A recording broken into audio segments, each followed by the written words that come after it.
My name is Martha Fisher. I'm 37 years old, and until 3 months ago, I was just an ordinary high school English teacher from Portland, Oregon. I had a normal life, a small apartment, a rescue cat named Dante, weekend hikes in the Columbia River Gorge, and a passion for classic literature. I wasn't particularly religious, though I grew up attending church with my grandmother occasionally. I believed in something after death, but I never gave it much thought. That all changed on January 12th, when I died for 17 minutes. In that instant, everything I thought I knew about life and death was shattered. What I experienced in those 17 minutes isn't something I can ignore. It's something that has changed me, deeply and irrevocably. I have to share what happened, because it's urgent. Time is running out, and what I learned, it's too important for you to overlook. But before we start, please let me know where you're listening from.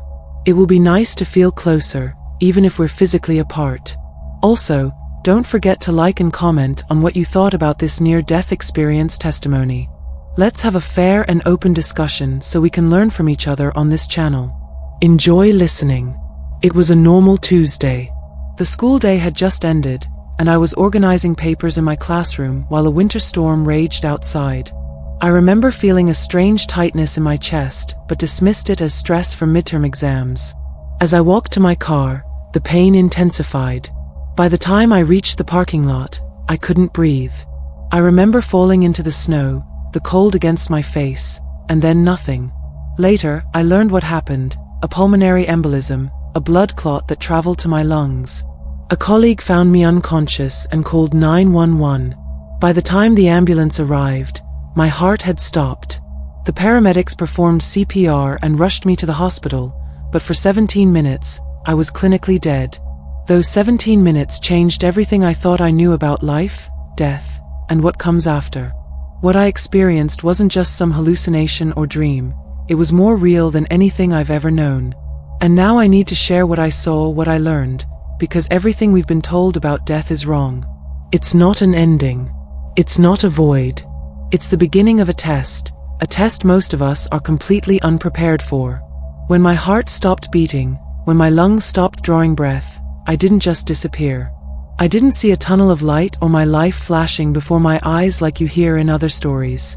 Instead, the first thing I noticed was a strange sensation of detachment, like I was waking from a dream, but with perfect clarity. I could see the paramedics working frantically on my body below me. I felt weightless, peaceful even, as I floated above the scene. I wasn't scared, which surprised me. Instead, I felt a profound sense of awareness, like I was truly awake for the first time. And then it happened. A blinding, radiant light appeared. It wasn't just bright, it was overwhelming, all-encompassing. This wasn't just a light you see, it was a light you feel, a light that seemed to penetrate every part of my consciousness. It was so powerful that I felt my very existence dissolving into it. Later, I would learn from the angel that this was what ancient texts call the clear light of reality. I remember feeling drawn to it, wanting to surrender to it completely, but something held me back: fear, confusion, attachment to my life, my identity. I hesitated, and in that moment of hesitation, everything changed. The light began to recede, and I felt a presence beside me. That's when I met him, the being I can only describe as an angel, though he never called himself that. He appeared as a figure of pure light, neither male nor female, yet somehow I sensed he was masculine in essence. He introduced himself as Rosiel, a guide for souls in transition. His voice didn't come from outside me, it resonated within my consciousness, clear and gentle. "Martha," he said, "you have crossed the threshold between life and death. What you just experienced was your first opportunity for liberation, the clear light of ultimate reality. Most souls don't recognize it. You glimpsed it, but turned away." I felt ashamed somehow, like I'd failed a test I didn't know I was taking. "Where am I?" I asked. "Is this heaven?" Rosiel's light seemed to shimmer with what I can only describe as compassion. "No, Martha. This is not heaven as you understand it. You are in what the ancient Tibetans called the bardo, the intermediate state between death and rebirth. You are here because your time in your body has ended, but your journey has not." "Am I dead?" Your physical body has ceased functioning, he replied. But as you can see, your consciousness continues. Death is not an ending, Martha. It's a transition, a doorway. And what happens next depends entirely on your awareness, your understanding of what is real and what is illusion. What Raziel told me next shook me to my core. He explained that we have been misled about death for centuries. There is no judgment day as many religions teach, no weighing of souls, no divine being sending us to heaven or hell based on our actions. Instead, what happens after death follows a precise pattern, a 49-day journey through what he called the Bardo Afterlife Underworld, or BAU. I am here to guide you through this realm, Rosiel said, to show you what happens to souls during these 49 days. Most go through this journey unaware, trapped in illusions of their own making. They fail the tests not because they are unworthy, but because they are unprepared. They don't recognize what's happening. I felt confused. But why am I seeing this? Why are you telling me this? His light brightened. Because you will return, Martha. Your physical body is being revived as we speak. You are one of the few who will glimpse these truths and return to share them. What I show you in the next few moments will seem like hours to your consciousness, but in your world, only minutes will pass. And so began my journey with Raziel through the realms of the afterlife, a journey that revealed secrets about death that have been hidden for over 1,000 years. Rosiel explained that the BAU is not a place but a state of consciousness, a realm where reality is shaped by the mind itself. Time doesn't flow as it does in life. What feels like weeks can pass in moments. He told me that the soul's journey through this realm lasts exactly 49 days, unfolding in stages that test the soul's awareness and attachment. The first test was the clear light, he said. The moment of death offers the greatest opportunity for liberation, for escaping the cycle of rebirth entirely. The radiant light you saw was ultimate reality, pure consciousness without form or limitation. Those who recognize it and merge with it transcend the cycle forever. But most souls recoil from it, just as you did. I felt defensive. I didn't know what it was. Exactly, Rosiel replied gently. And that is the tragedy that repeats across lifetimes. Souls don't know what they're seeing because they haven't prepared. They haven't developed the awareness in life to recognize it in death. He went on to explain that after the clear light fades, the soul enters the second stage of the BAU, a dreamlike state where it still doesn't realize it has died. It tries to communicate with loved ones, to return to familiar places, but no one responds, no one sees it.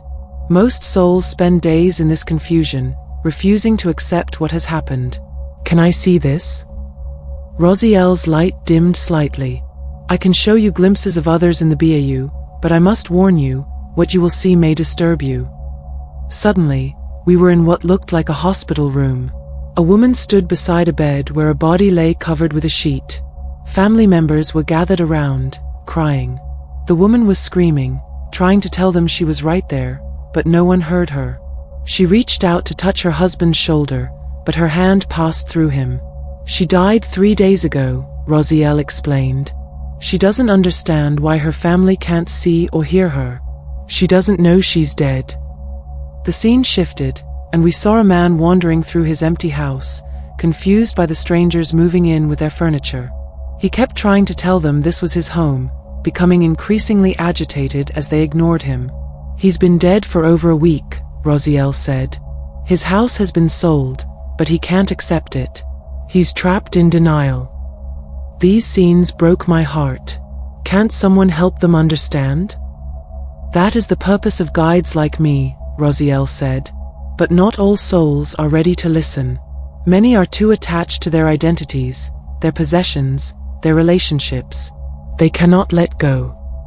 He explained that as days pass in the BAU, most souls begin to realize something has changed.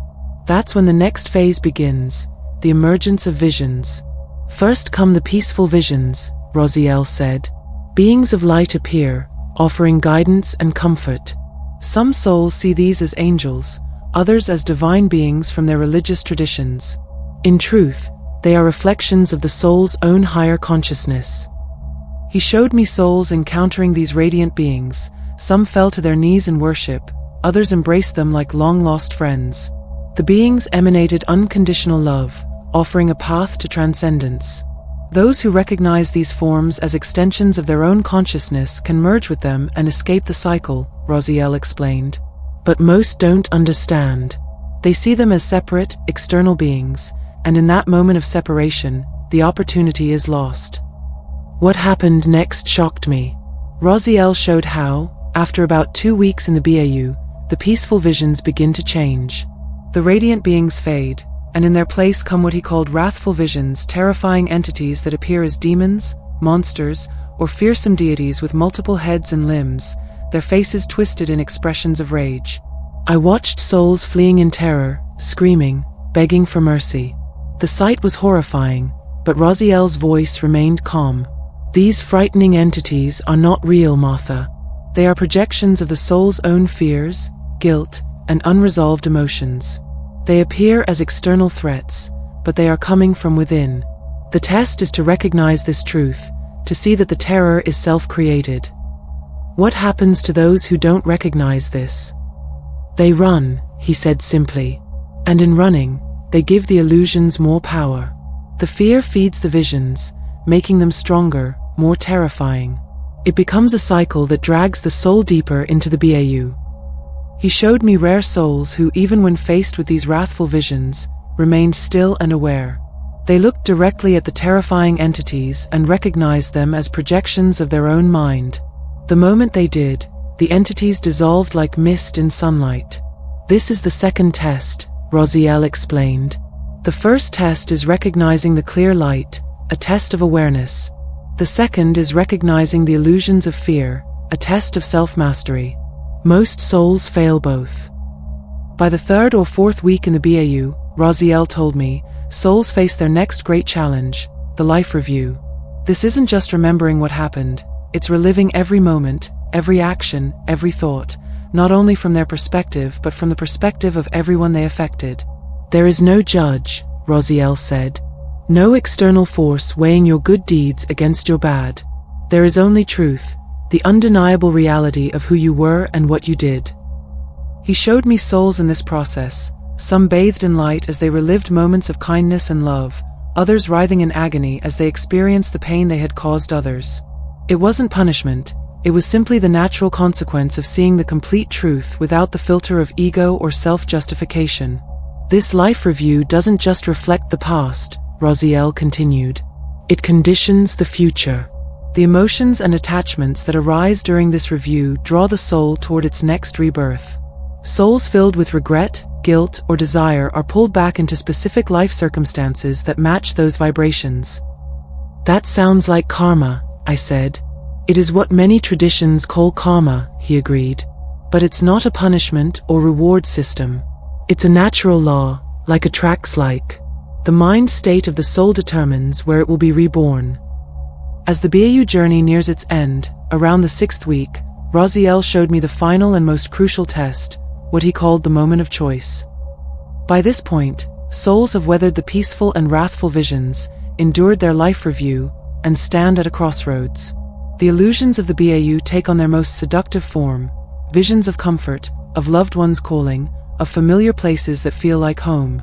These are glimpses of the next life, Rosiel explained. The karmic forces have already begun shaping the next incarnation. If the soul is drawn to these visions, if it reaches for them out of desire or comfort, it is instantly swept into a new body, a new life, another turn of the wheel. I watched souls being pulled toward these visions, some eagerly embracing them, others hesitantly drawn in. The moment they connected with a vision, they vanished, pulled into a new existence. Rebirth happens instantly, Rosiel said. The process is automatic. The moment the soul latches onto a desire or attachment, it is pulled into a new womb, a new reality, with no memory of its journey through the BAU. And those who don't get pulled in? He showed me rare souls who, when presented with these tempting visions, remained detached and aware. They watched the visions arise and pass away without clinging to them. And in that moment of perfect attachment, something miraculous happened. The illusions collapsed, the karmic forces lost their grip, and the souls expanded into radiant light, transcending the cycle completely. This is liberation, Rosiel said. Not a place, not a heaven, but awakening to what was always there, consciousness beyond illusion, beyond duality, beyond suffering. I felt overwhelmed by everything I had seen. Why isn't everyone taught this? I asked. Why don't we know about the BAU, about these tests? Rosiel's light seemed to dim slightly.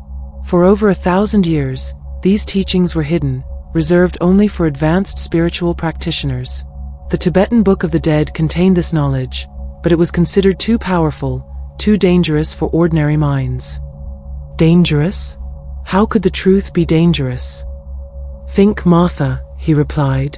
If people understood that there is no external judgment, that the afterlife is simply a reflection of their own mind, what would happen to systems built on controlling people through fear? Religions that preach divine punishment, governments that maintain power through intimidation, they would lose their hold. I realized he was right. If people knew that no one was judging them but themselves, that salvation didn't come from an external source but from their own awareness, it would revolutionize how they lived. Remember what Jesus himself said in the Gospel of Thomas, Rosiel added. The kingdom of heaven is within you, and whoever knows himself shall find it. This truth has always been there, hidden in plain sight. The reference surprised me. You're quoting Jesus? Truth is truth, Rosiel replied simply. It appears in many traditions, though often veiled in metaphor and symbol. The Buddha taught the same principle when he said, all that we are is the result of what we have thought. Rosiel continued, explaining that modern science was beginning to confirm aspects of these ancient teachings. Near-death experiences like mine consistently reported similar phenomena: the clear light, life reviews, encounters with beings of light. Even quantum physics was suggesting that consciousness might exist beyond the brain, operating outside the limits of time and space. So why are people still kept in the dark? The system is designed to keep people distracted, he said. Focused on the material world, on temporary pleasures and meaningless fears, on chasing status and validation. By the time death arrives, they are completely unprepared for what follows. I felt a responsibility growing within me. So what should people do? How can they prepare? Rosiel's light brightened. If death is a test, then life is the study guide. The first step is detachment, not rejecting life, but not being controlled by it. Understanding that nothing in the material world is permanent, not possessions, not relationships, not even identity. The second step is awareness. The BAU is a realm of illusions, but so is life. Everything you perceive is filtered through conditioning, fears, and external influences. If you don't learn to see through illusions now, you won't see through them in death.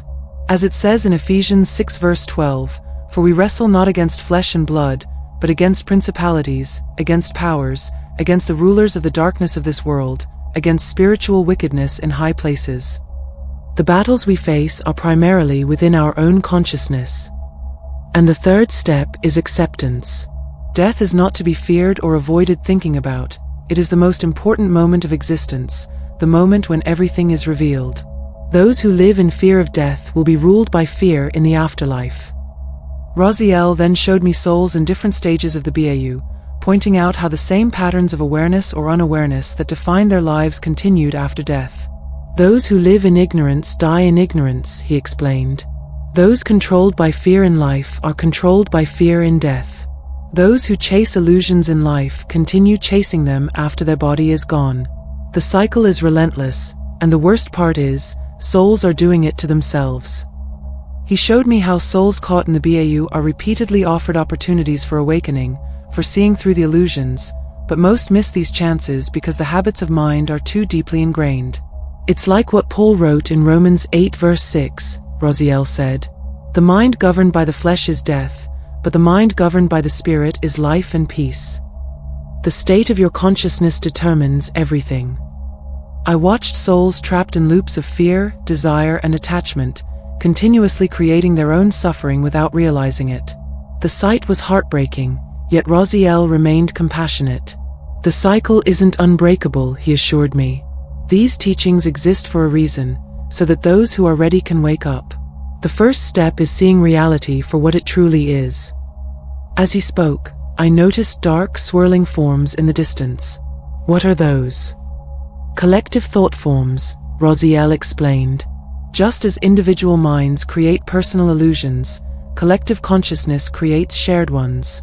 Fears, beliefs, and desires held by many people take form in the BAU. Some souls are drawn to these collective illusions, reinforcing them and being reinforced by them. You mean like mass belief systems? Exactly. Imagine millions of souls all expecting the same afterlife experience based on their religious conditioning. They create and sustain a shared illusion, pulling each other deeper into it. This is why mental independence is crucial, the ability to see beyond collective programming. What Raziel showed me next was even more shocking. He revealed how, throughout human history, certain groups had deliberately suppressed the knowledge of the BAU and the nature of consciousness after death.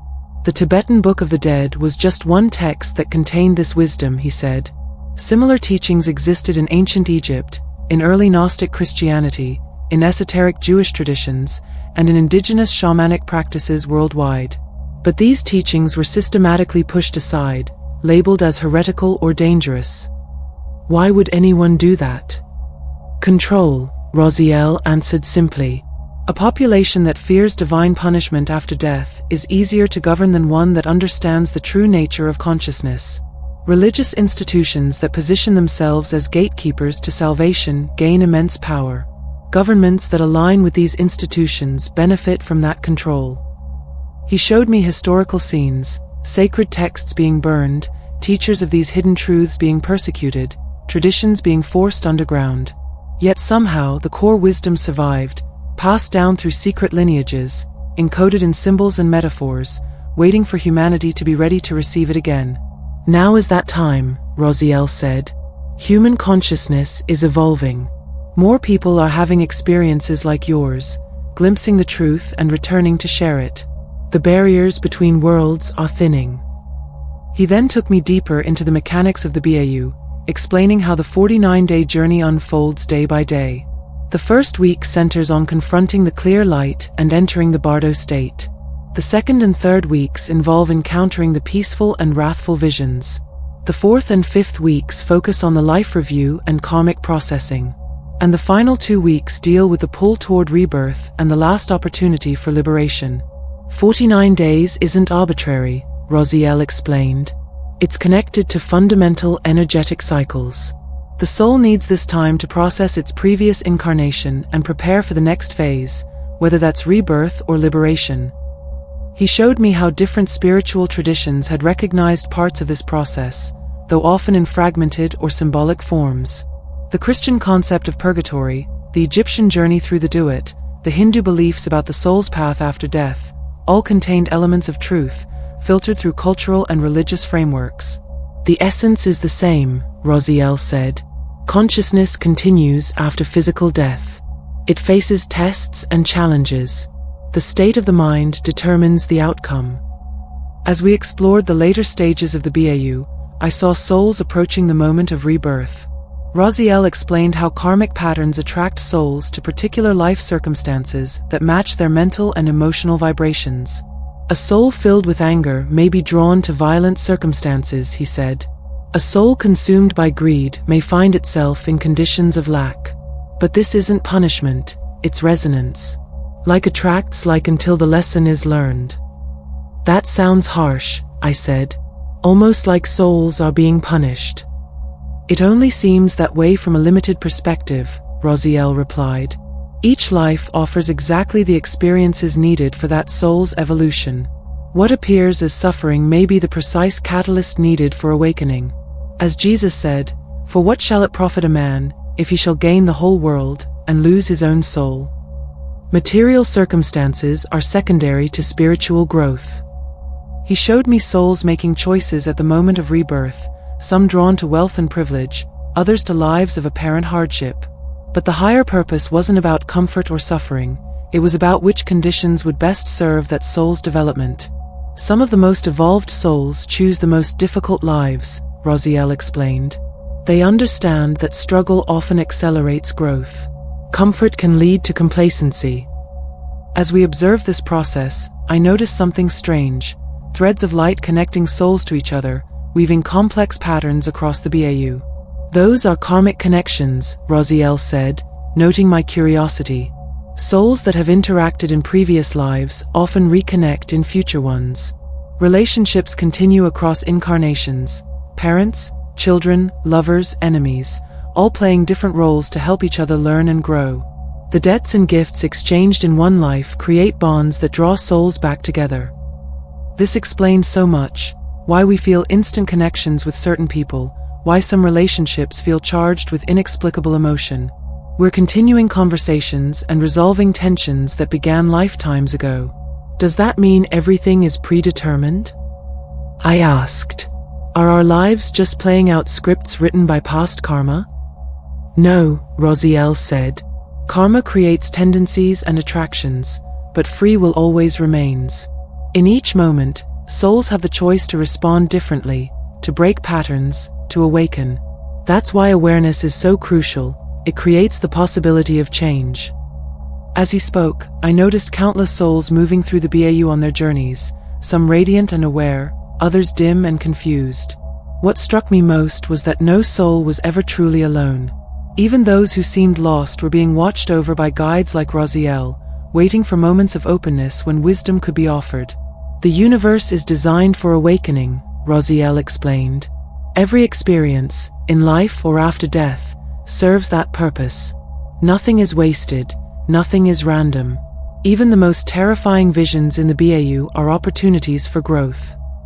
He showed me how some souls, when faced with their deepest fears in the Wrathful Visions, found unexpected courage. In confronting what they most dreaded, they discovered strengths they never knew they had. The most challenging aspects of the BAU often catalyze the greatest transformations. Remember what the psalmist wrote, Rosiel said. Yeah, though I walk through the valley of the shadow of death, I will fear no evil. That isn't just poetry, it's practical advice for the Bardo journey. As our time together drew to a close, Rosiel began summarizing the most crucial lessons of the BAU. Death doesn't change you, he emphasized. It only reveals you. The same mind that you cultivate in life continues into death. If you live with awareness, compassion, and detachment, those qualities will guide you through the BAU. If you live in fear, attachment, and ignorance, those will shape your afterlife experience. He explained how the ancient masters spent their lives preparing for death not out of morbid fascination, but because they understood that life and death are inseparable aspects of the same journey. The key insight is this, Rosiel said. The BAU is not just a place after death, it's a state of mind that exists right now. The same illusions that deceive souls in the afterlife are operating in daily life. Breaking free isn't about waiting until death, it's about waking up at every moment. This struck me profoundly. The preparation for death wasn't some esoteric practice separate from everyday life. It was living with full awareness, seeing through societal conditioning, questioning assumptions, and developing mental clarity. That's why meditation exists, Rosiel continued. Not as a religious ritual, but as training for the mind. It teaches you to recognize thoughts as thoughts, emotions as emotions, rather than being controlled by them. This same skill is essential in the BAU.